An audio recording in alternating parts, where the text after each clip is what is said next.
Hello and welcome to another episode of the Revenue Focused Marketer, where we discuss anything and everything related to marketing as well as data. I'm your usual host, Hershey, here to unpack what it really takes to turn marketing into a growth engine. Today, I'm beyond excited to be joined by someone whose name is practically synonymous with revenue driven marketing. So, we have here A.Lee Judge. Thank you so much, Lee, for joining us today. Thank you for having me, Hershey. Glad to be here. Awesome. Just a little bit more about him. Lee is not just a marketer, he's a practitioner, creator, and a strategist who has co founded Content Monster, where he helps brands blend storytelling and data driven strategy.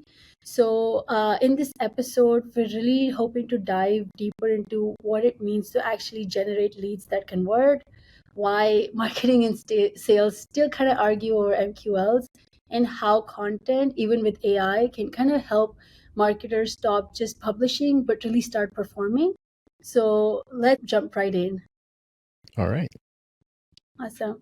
I guess I would really love to kind of understand a little bit about your journey. So, how you really got started and what led to, your work today. Yeah, well, I've been in marketing since about 2010 officially. And when I say officially, I mean in terms of having a title. I've been marketing all my life. I come from an entrepreneur family. I've marketed businesses since 10th grade. I've always had a business since 10th grade, since I was about 15. So I've always been marketing, always been in business. But it wasn't until about 2010 where I got a first official marketing title, I would guess you would say. Um, and so in that journey, I happened to be placed between sales and marketing. One of my first major marketing jobs, day one, I was given Salesforce and by the CEO, and they said, "Hey, I know this is a marketing job, but we know that you understand relational databases." Now, at that time, I didn't know what a CRM was properly. I just knew I had built multiple relational databases for managing customer data.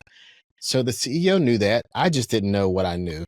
And so the position I was put in was to work directly between sales and marketing to help marketing show their value and to get sales to enter the data that would allow the organization to understand where they're going, forecasting, how to improve marketing. There was just a very separate, it's a popular term, siloed situation there. And so actually that put me in a place where over the next 15 or so years, that was my specialty, was communicating between sales and marketing to drive revenue. And even though there wasn't a title so popular then as revenue operations, that's what I was. I was the sales operations person, the marketing operations person, which in essence is the revenue operations person. And then recently, last February, I released a book. The book is titled CASH. It's an acronym for communication, alignment, systems, and honesty, because those were the four elements that I found when sales and marketing did not work together well to drive a company's revenue. It was one of those four things that caused the failure of the company to grow revenue the way they wanted to. I love that acronym, and I'm glad, you have had so much experience in something that is highly important, even today, right? You've Yeah. been working in something like today, I can sit here and tell you that alignment between marketing and sales is still one of the biggest problems a lot of companies face here.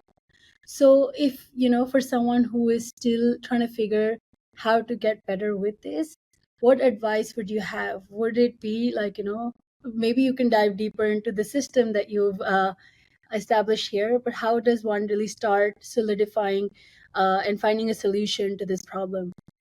It's interesting as I've traveled the country and given talks on the cash framework. About the second time I spoke on it, this was before the book was even released. Someone in the audience asked me, was there a particular order in which they should initiate the framework of Mhm. communication, alignment, systems, and honesty? And at that moment, I realized there actually is an order because each one builds on the other. So, in order to get to, say, for example, the systems part, you have to have correct communication between your sales team and your marketing team. And it's two way. I always do a call out in the audience between sales and marketing, to have them say out loud it's between sales and marketing, between marketing and sales. Because in order for marketing to pursue the correct people and to create relationships, they have to understand the language that the customer speaks and the customer's pains and the customer's objections. And those come Mhm. from sales, the people who are on the front line and who are communicating with the customer. And so when that front line learns what the customer wants and what the customer doesn't want, that information has to go back to marketing. And so whenever I see this disjuncture of sales saying, well, we asked for more MQLs or for more leads, they brought us more leads, but then they weren't the right leads. Well, Mhm. that's the first sign of a communication breakdown, Yeah. because marketing is working to bring in these leads, but what are they working on? What information do they have from sales as to who sales wants brought in? Often we see when we get into the alignment stage, we realize that sales is working for a different product or different solution than marketing is marketing at the time. And this is a sign of the communication may have broken down, which leads to an alignment breakdown. And then from there it goes into the systems. And the systems is sales putting data in their CRM that Mhm. then informs the marketing automation platform and the marketing team of what's actually happening. Because when we talk about revenue, we're not talking about just this activity of getting in leads and pursuing the leads. Our goal is revenue. Like, did we close deal? Did we make money? And that Yeah. has to be a part of us communicating what we need, aligning on what we're working towards, and then having the systems in place to collect the data and make data driven decisions. That's a perfect way to go about it. I love that flow, and something definitely that a lot of us can keep in mind when we face such a problem. Uh, I think I've heard you say before, like, marketing should be tied to revenue, not just reach. For someone that's still reporting on impressions, clicks, and like sort of the vanity metrics, how do you walk them through, like, this shift in mindset? Because a lot of people, like, outside of marketing still consider it a cost driver or cost center, Yes. but not really something as an investment. But I think we're trying to really change the narrative here, right, lately. Right. It's too often that marketing's seen as the make it pretty department. Like, here, take this PowerPoint, make it pretty, Yeah. or the social media department, post this on our web page or on our social media and walk away.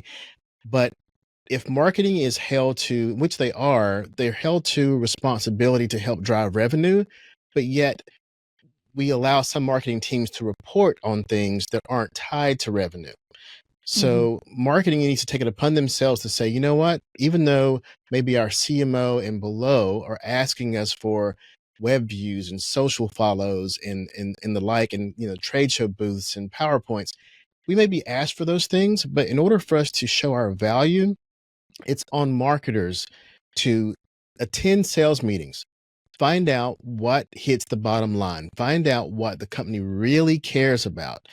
You won't go into a sales meeting and hear things about follows and web page hits. You just won't hear it. It's not a part of what's important to the company. Now, it may be important to the CMO down, but it isn't important to the company. So I advise all marketers to get into those meetings. First, find out what is important to the company. Like, what deals do we need to close? What products do we need to move? What's working and what's not? And then back from those conversations back into marketing data and see the first touch point where you can find out how can marketing affect that thing. So, for example, if you may find out in the sales meeting that you have these three products and only one of them is really driving revenue. The other ones are nice to haves or add-ons, but one's driving revenue. Once you know that, okay, how can marketing affect that product? How can marketing show that this event, this white paper, this social media affected that product? And then once you do that, then you can start talking about how marketing affects pipeline. Hmm. That solidifies marketing as a part of the revenue team. How does marketing affect pipeline? Not how does marketing affect views and likes? How does it affect pipeline? And so once marketers begin talking in that language to understand what sales and revenue language is, then we solidify ourselves as a part of the revenue team and not just the make it pretty team. Yeah, no, that's such a valuable point. I think a lot of, marketers still miss this point to bring it across to the teams. And I think it's just like, like you said, step by step, moving in this direction can make a lot of impact. So I love that answer. Let's dive a little bit deeper into like, lead generation that really counts. Mm-hmm. So there's been a lot of like, discussion about gated versus ungated content. And how has your approach to this changed over the years? What do you think is really working now? Well, you mentioned what changed over the years. And so, yeah, there was a time when we gated everything because, Mhm. we actually made that content for the purpose of gating it. Yeah. So, yes, there's been a huge progression from making content for the purpose of gating it to get the lead to now we should make content for the purpose of educating and being the trusted advisor for our potential customer. Now, we have to generate leads, but depending on your organization, you have to figure out when it's time to gate. Like if you're gating so much information that your competitor is educating your customer before you are, then it's time Mhm. to peel back some of those gates. I recently consulted with a company that I realized on their website, every button led to a gate. And I said, there's no way for your customer to be educated. If someone wants to learn about what's available in your market, they're going to look at you and your competitors. And if your competitors have a learn more button that actually allows the customer to learn more, they can Mhm. click the button and then read and learn more. They become the trusted advisor first. Yeah. If your learn more button goes to a gate, they're going to just bounce and go somewhere else. Their goal, their intent at that moment is to learn more. And if you don't allow them to do that, then you're gating yourself rather than your customer.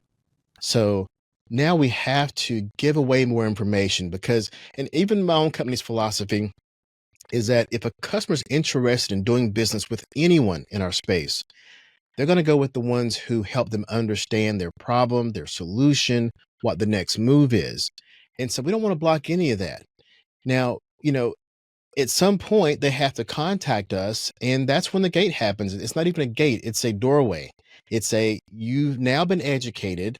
Now come to us and let us know who you are, and then we'll work with you. Now, of course, one would say we have to build email lists. We have to find more leads. We have to find more people who don't know about us. Yeah. And that's valuable. But here's the thing. Oftentimes we put measurement so far ahead of business that we end up with a perfectly tuned machine to measure nothing. Let me explain that. It means that if you have an audience who's interested in you, then they'll come to you. Yeah. If you gate everything, they can't come to you. And you can measure every time someone fills out a form for that white paper, but we don't have the ability now. It's difficult now. I won't say don't have the ability. It's difficult now to measure every interaction, every time they read a piece of content, every hit to our website. We have to let go a little bit and let our customer do some research, because the Mhm. fact is they're going to research whether we allow them to on our website or on our competitor's website. So scale back the gates, um, scale up the understanding that our customer has to research. Now, when do you gate? That's going to be the next question, obviously. So Yeah. it's when you have something that's so valuable that they're happy to give up their email address for it. And so that's where we have to eliminate the past of these thinly veiled white papers that are just sales documents, right?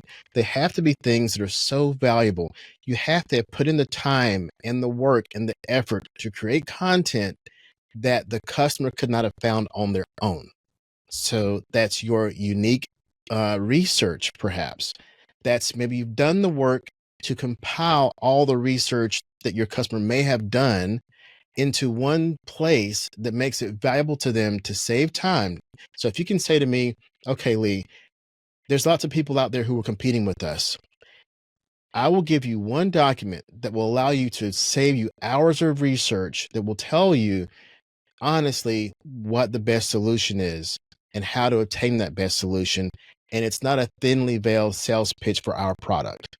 That's worth it. So the answer is it has to be very high value for you to ask someone for their email address nowadays. Definitely. And talking about, I guess, valuable content, a big piece of content is now being generated using AI, right? Yes. And that's become a trend that we're noticing a lot of people kind of utilizing. Some, it's very easy to tell, oh, this just sounds like ChatGPT or something generated by AI. You really don't want to even read it. But what are your thoughts on, utilization of AI for writing content, especially like, maybe something that's as deep as a gated piece of content utilizing AI? AI should be used to enhance your content, speed up your content creation, but it should not be the original source of your content.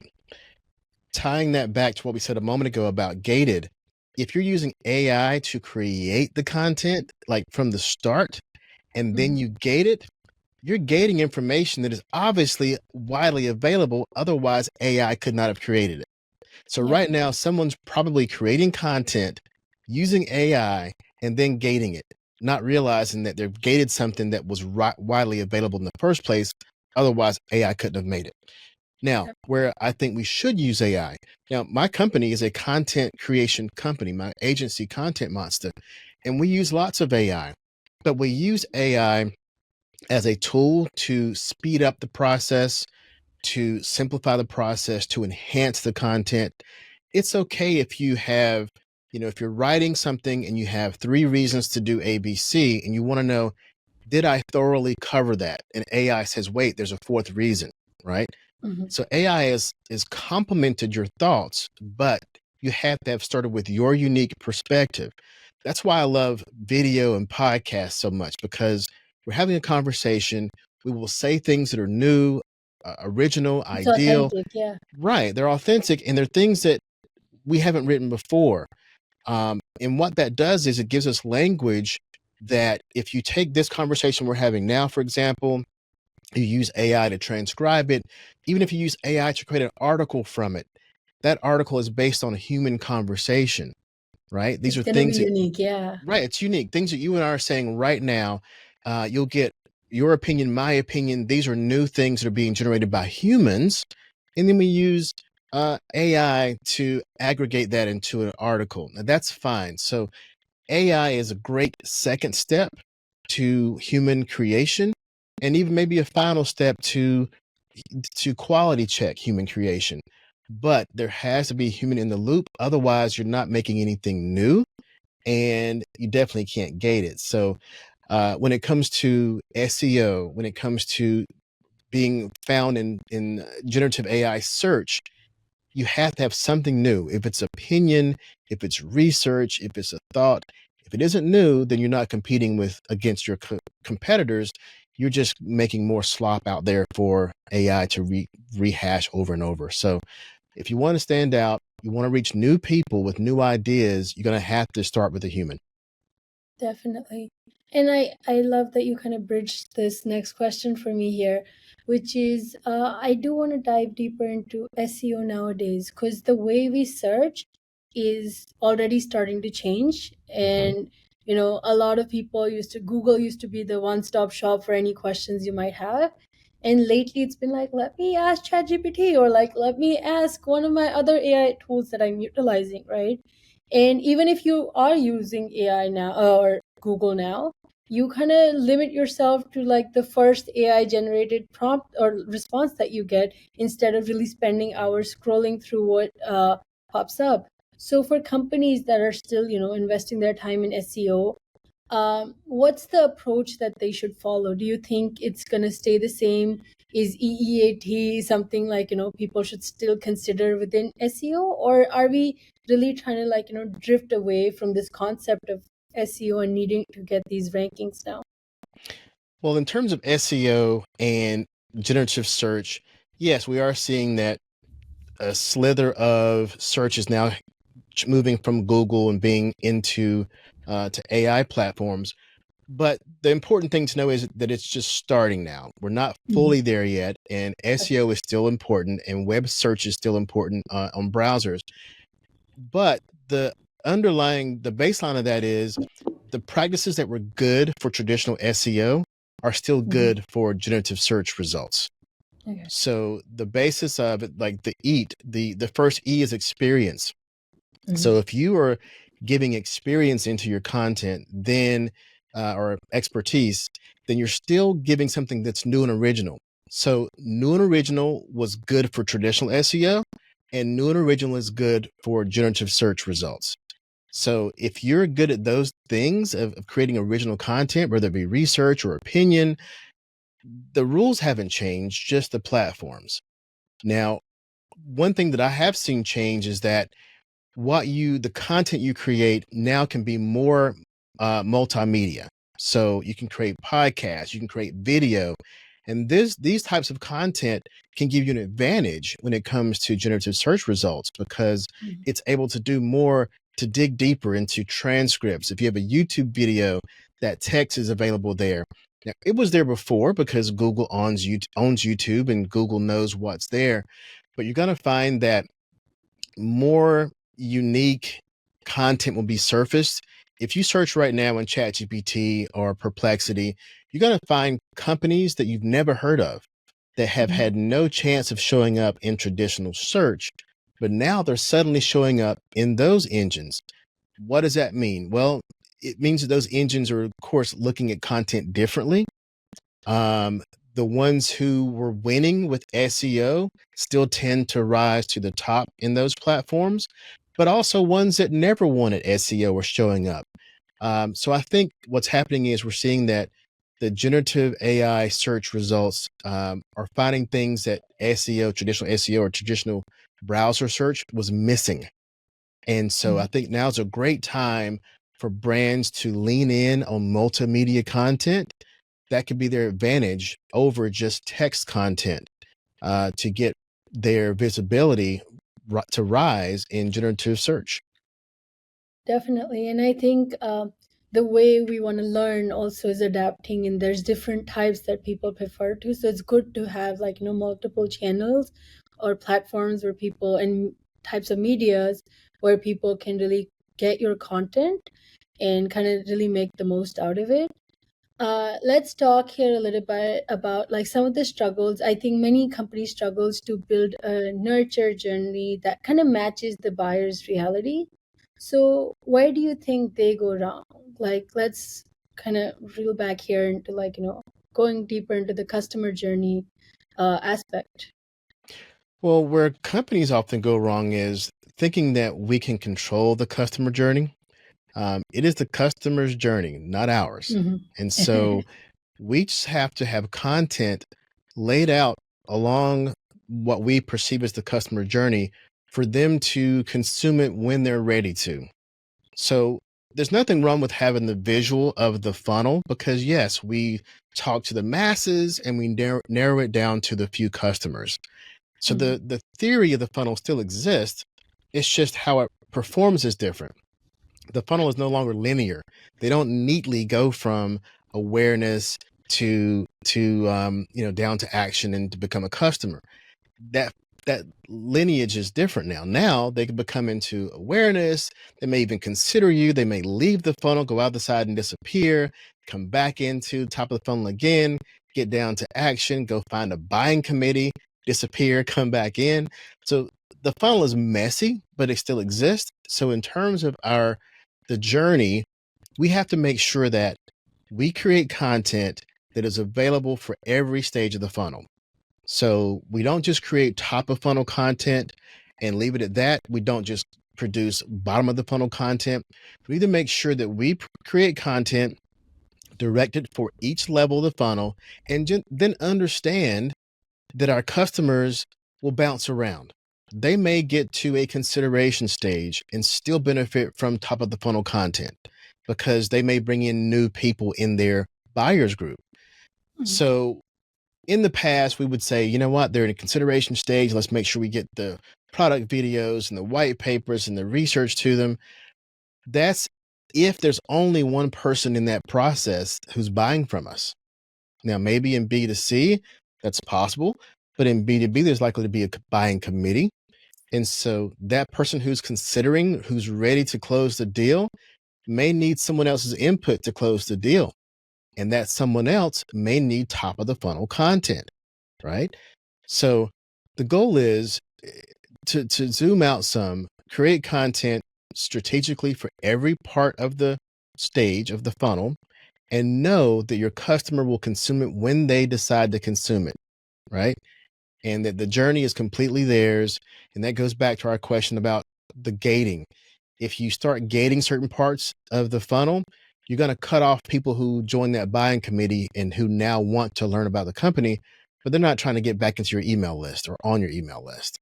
So think about that too. You want to make sure there's ungated educational content throughout the funnel so that anyone who wants to learn about your company, no matter what their role is or their stage or their role in the buyers group, that they have content they can consume and learn about you and help them get to the situation where they want to close a deal with you.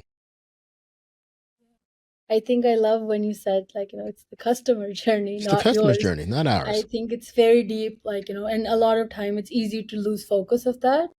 So thank you so much for sharing that. I think since we're coming sort of towards the end of our session here today, I do want to get your thoughts on, what does the future of marketing really look according to you? Is it more predictive sales cycles? Are we talking like more agentic AI? Where do you think the space is evolving towards, and what can people really do to succeed in something that's ever so evolving, right? Well, the two things I see is happening the most with marketing changing is the creative will be faster and the emphasis on revenue will be stronger. So let me explain those two. The creative will be expected to create at the pace of AI. Like there'll be no more waiting weeks or months for a PowerPoint or for a design or for an image. I mean, I've been marketing long enough to where you may put in an order for an image and it take a few days to get it. Or a PowerPoint where we may need a week or two to get a PowerPoint for an internal presentation. Those days are long gone. You can use apps like, Gamma, Typeset, et cetera, to create a PowerPoint that's especially internal decent in a few moments, right? So creativity will have to speed up. Now, if you're a creative person in an agency or in a company, this doesn't mean that you're going to replace yourself with AI. It means that your expected time to deliver will be Is going faster, to, right? yeah. Still be creative, still put in your unique creative abilities. We're not removing the creative. We're just saying, hey, creator, your expectations have just sped up. You no longer have days and weeks to deliver. We know we can get it faster. That's the one thing. The revenue generation part is that marketing teams will be required to understand revenue. They'll be required to understand how marketing must impact the bottom line. The days of vanity metrics and getting away with that are over, right? Yeah. Marketers have been comforted with reporting up to the CMO, and the CMO has been reporting CMO marketing stuff. But even the CMO now, if they don't respect the idea of revenue generation and think more like a CRO, then they'll be replaced by a CRO, a chief revenue officer. So everyone has to think about revenue because the data is now more available across the organization. There are more tools that make it so that the CEO, the CRO can just ask questions to AI and get the results. And so marketers have to be more data driven to make sure their efforts are documented in the software platforms, that we create data from the efforts we create, and that sales also creates the data. And so now we have this revenue team, and it's going to change for both sales and marketing. We both have to think more about crafting data sets on our actions so that we can utilize AI on top of those data sets to understand how the organization is being efficient at generating revenue. Definitely. And if you could build your dream revenue marketing tech stack today, what would you be sure to definitely include, especially for people that are, still in the process of building their revenue marketing tech stack? Well, in my book, Cash, the S in Cash stands for systems. And so what I talk about is that systems are the people and the technology. Mhm. And we're building technology at breakneck pace right now. There's more and more technology. What we're missing is the people are lagging behind understanding how to use that technology. Mhm. So ideally, what I would wish for is an understanding among the people that we can uncover so much information, but we have to put that information into something, right? Mhm. So we're getting to a place where AI can be our user interface. They can see all the data, whether it be sales, marketing, analytics, but the data has to be placed in there too often by humans. So if your sales team thinks it's too administrative to fill in information in Salesforce or their CRM, if marketing doesn't realize that, we won't be able to get everything automatically from tracking. We have to actually put some data in and think about how this data relates to revenue. The Mhm. people have to adopt the technology. The technology is going to evolve regardless. So my wish is that people will understand that they have a key role in the system.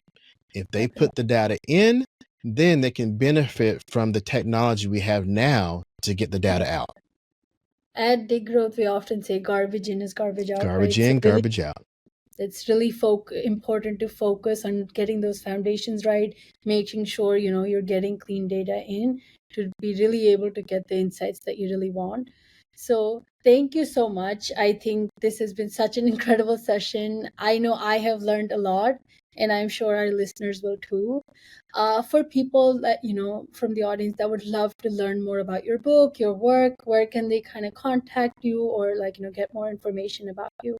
Yeah, you can find me and my book at aleejudge.com. The letter A and then leejudge.com.